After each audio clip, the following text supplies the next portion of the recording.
গল থেকে কলম্বো, কলম্বো থেকে ক্যান্ডি, একের পর এক ভেন্যু বদলায়, কিন্তু বদলায় না বাংলাদেশের পারফরমেন্সের চিত্র। পাল্লেকেরেতে প্রথম টি-20তে লঙ্কানদের কাছে অসহায় আত্মসমর্পণ টাইগারদের। ১৫৫ রানের টার্গেটে ব্যাট করতে নেমে শুরু থেকে টাইগার বোলারদের উপর রীতিমতো তাণ্ডব চালান দুই লঙ্কান ওপেনার নিসাঙ্কা ও কুশল মেন্ডিস। ৫ ওভারে স্কোরবোর্ডে ৭৮ রান তুলে ফেলেন তারা। নিসাঙ্কা ১৬ বলে ৪২ রান করে আউট হন। এরপর বাংলাদেশ আর ম্যাচে ফেরার সুযোগই পায়নি। কুশল মেন্ডিস ৩১ বলে তুলে নেন 50। কুশল মেন্ডিস ও কুশল পেরেরা জুটি থেকে আসে ৪২ রান।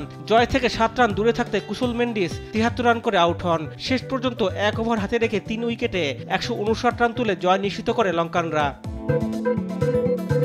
এর আগে টস হেরে ব্যাট করতে নেমে বাংলাদেশকে ঝড়ো সূচনা এনে দেন ইমন ও তানজিদ। দলীয় ৪৬ রানে তানজিদ আউট হন ১৬ রান করে। পাওয়ার প্লেতে ওঠে ৫৪ রান। ওয়ানডের ব্যর্থতা বজায় রাখেন অধিনায়ক লিটন। ৬ রান করে ফিরে যান প্যাভিলিয়নে। তাহিদ হৃদয় ১০ রান করে আউট হন। নাঈম শেখ ও মেহেদী মিরাজের ৩৬ বলে ৪৬ রানের জুটিতে বাংলাদেশের ইনিংস দেশও ছাড়ায়। মিরাজ ২৩ বলে ২৯ রান করে আউট হলে ভাঙে এই জুটি। শেষ দিকে শামীমের ৫ বলে ১৪ রানের ইনিংসে বাংলাদেশ থামে ৫ উইকেটে ১৫৪ রানে। নাঈম শেখ ৩২ রানে অপরাজিত থাকেন। রিফাত আঞ্জুম, দেশ টিভি, স্পোর্টস ডেস্ক।